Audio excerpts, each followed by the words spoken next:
Dr. Jay Brand. I'm in the College of Education and International Services here at Andrews.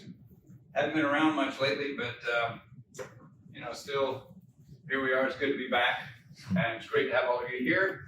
I love Dr. Soto and his program. This whole emphasis here at Andrews University. I believe it's honestly it represents the future. And not only for Andrews University, but for Seventh Day Adventist Church globally in general. So here's the think tank that we need to unlock this afternoon. So thanks for coming. Just briefly, I'm sure that you have this information already has been shared with you, but your presentations for this pitch deck competition are going to be scored 50 points for your presentation, and I'm going to go over some of those features of your characteristics of your presentation now, how you can earn that 50 points, and then 100 points for content. And after we finish this slide, and I think the next one, I'm going to be concentrating on how to enrich your content for the next few slides. So just this one goes over your how engaging were you. Sorry, that's not one of my strong suits, so I can't illustrate that for you.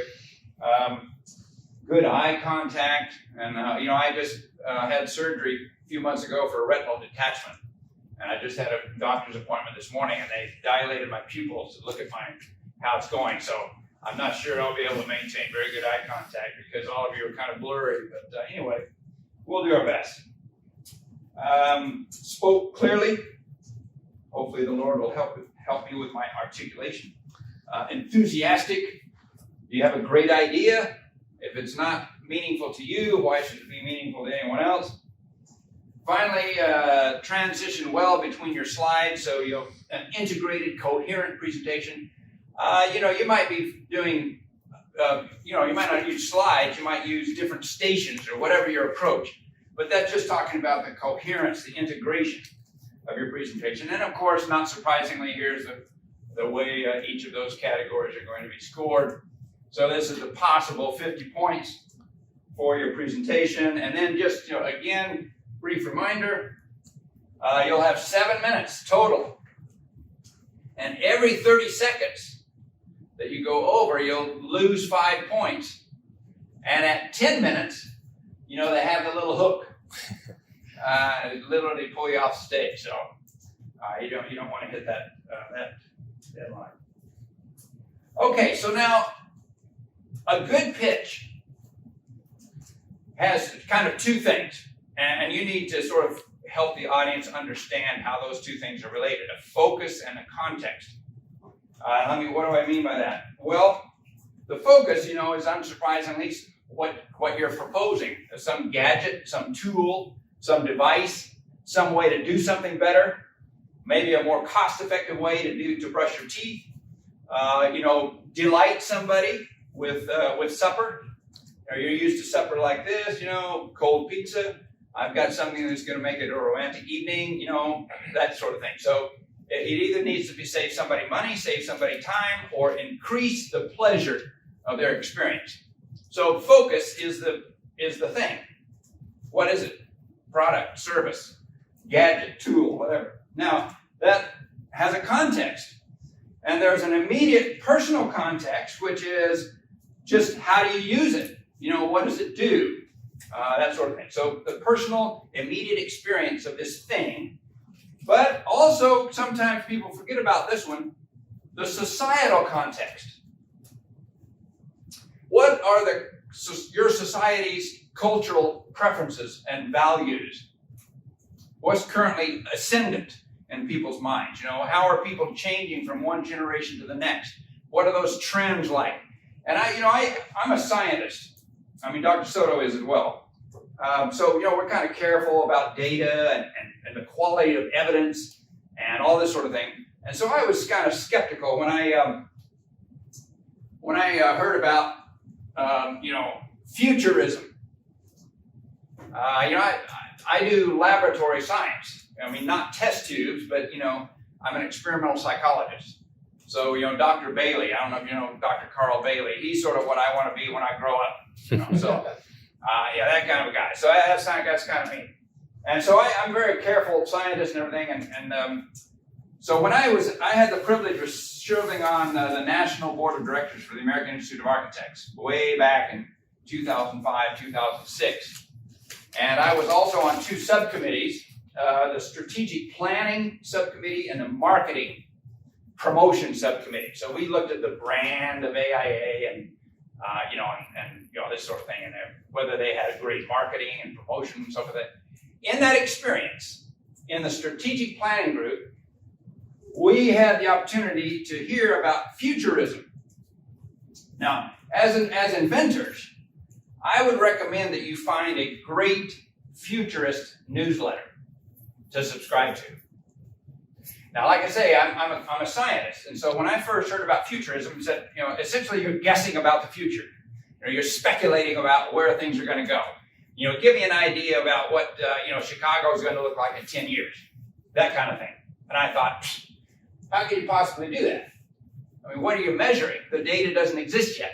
Well, I tell you what, this experience impressed me that sometimes, whatever tools they use, people can, get pretty good at predicting important aspects of the future.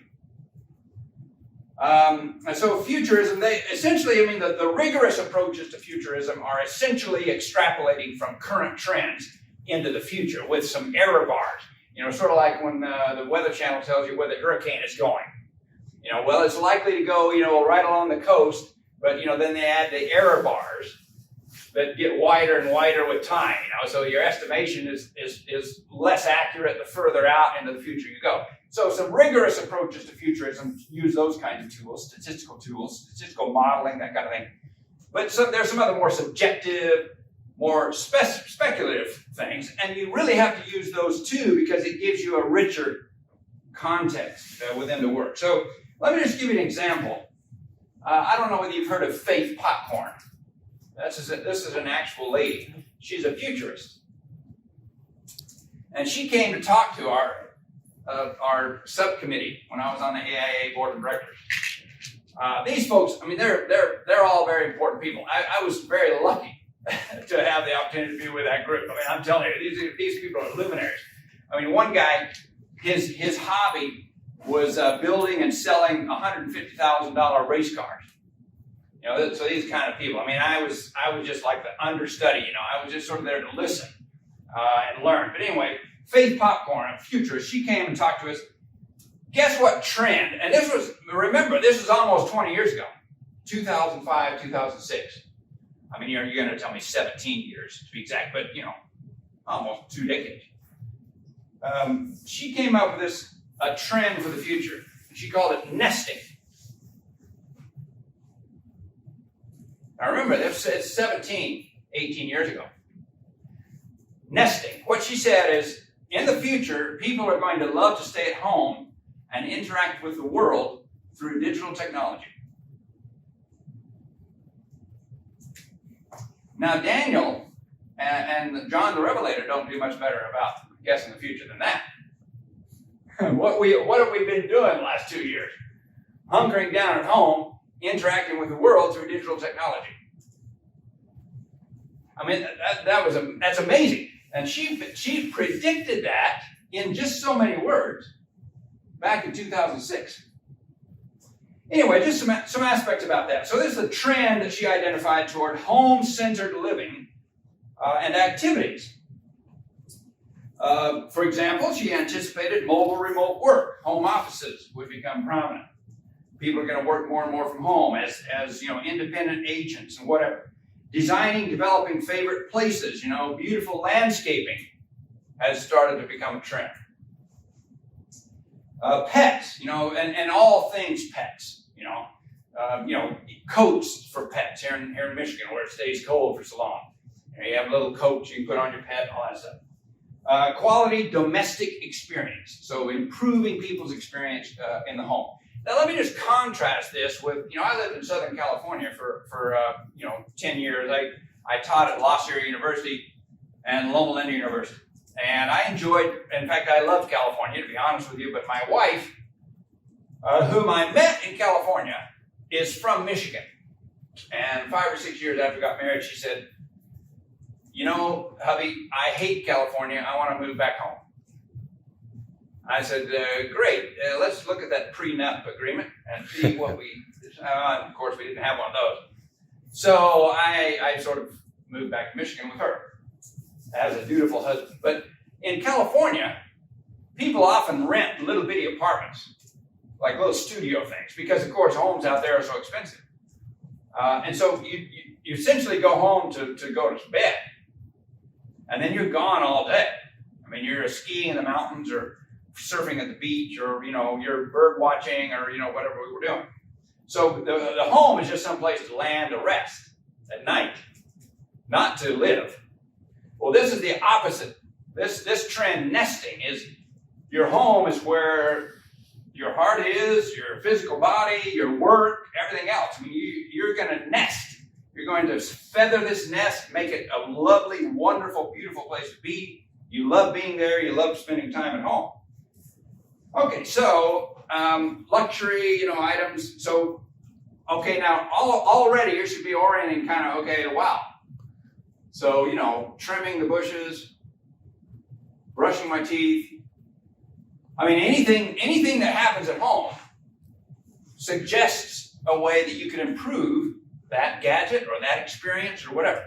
So this trend, this larger societal trend, suggests a lot of opportunities for improving people's domestic experience.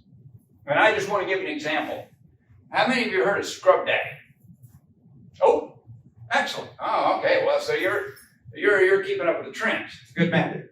I actually have my own personal Scrub Daddy. My dishwasher quit about a year and a half ago, and you know, dishwashers $500, $600, $700 for the kind that my wife would want. And you know, I don't have that kind of money lying around, Dr. Soto. You're able to maybe better at negotiating salary here at Andrews, but you know, I'm not that good, so I don't have, you know, $800 to write a check, give me a new dishwasher. So I made the mistake of promising my wife, honey, I'll do the dishes.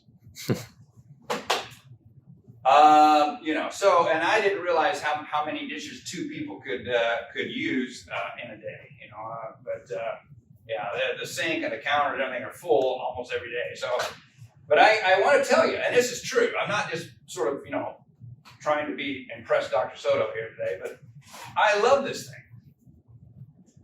You when you're going through Meijer or wherever you shop, I'm not necessarily, you know, promoting Meijer, but you know, as you're going out, you can get some candy, you can get some chewing gum, you know, you can get some lollipop, whatever, but you'll also find probably Scrub Daddy there. Now it's kind of a sticker shock when you first see it. You know, you think, you know, oh, that's a sponge, 60 cents, right? Something like that. Well, this one was I think $3.99. So almost $4. But I love mine. It's you know, I've used it a lot, and it has some unique features. First of all, it has a little smiley face, makes you feel good, right? I love those dishes. I thought I was going to hate it, but I'm suddenly in a good mood. Nice smiley face. In cold water, it's hard. And yet, because it's a sponge, it won't scratch non-stick cook surfaces. So it doesn't scratch anything, but it's hard.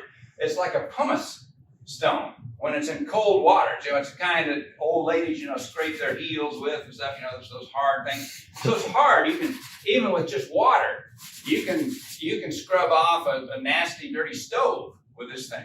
If you put it in cold water and it's hard, you can scrub. It's a scraper. But you put it in hot water, and all that grime and stuff comes out of it, and it's, you know, of course, fill it with soap and wash dishes. You can put, you know, spoons in the little mouth and hold it. You know, they call those ergonomic eyes. I don't know, that's kind of marketing there. But anyway, you put it inside and all that stuff. So anyway, I have a video I want to show you of this thing. This was a winner at Shark Tank a few years ago. So we'll pull this up.